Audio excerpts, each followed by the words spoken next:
চলন্ত পুলকারে চাকা খুলে বিপত্তি। সোদপুরে দুর্ঘটনার হাত থেকে রক্ষা পেল ৫ জন খুদে পড়ুয়া।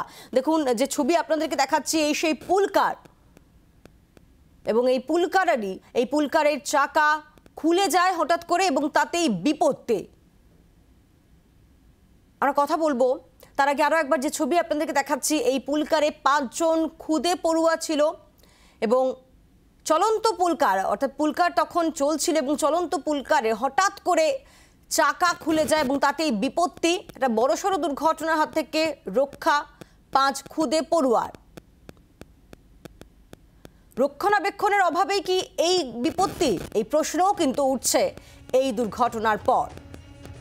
চলন্ত পুলকারে চাকা খুলে বিপত্তি, সেই পুলকারের ছবি আপনাদেরকে দেখাচ্ছি।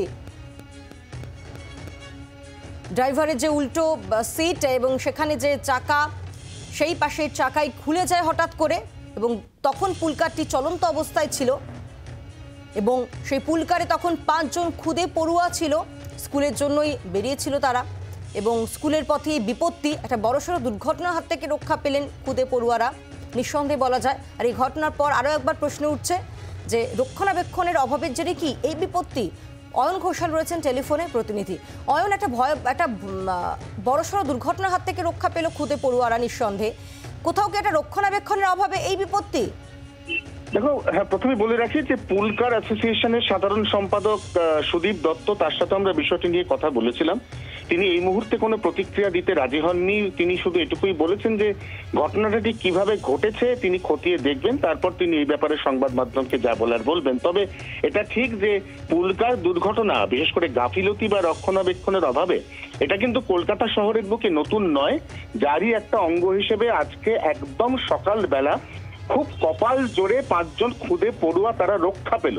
তার কারণ চলন্ত পুলকার ভোর তখন 6:45 বাজে, তখন সেই পুলকারের সামনের চাকা অ্যাক্সেল থেকে ভেঙে বেরিয়ে গেল এবং এই ভেঙে বেরিয়ে যাওয়ার দীর্ঘক্ষণ পরেও পুলকারটি পড়ে রইল রাস্তায় এবং জনরোষের ভয় সেখানে চালক সেই পুলকারে খুদেদের গাড়ির মধ্যে রেখে এলাকায় অন্য কোথাও পালিয়ে গেলেন।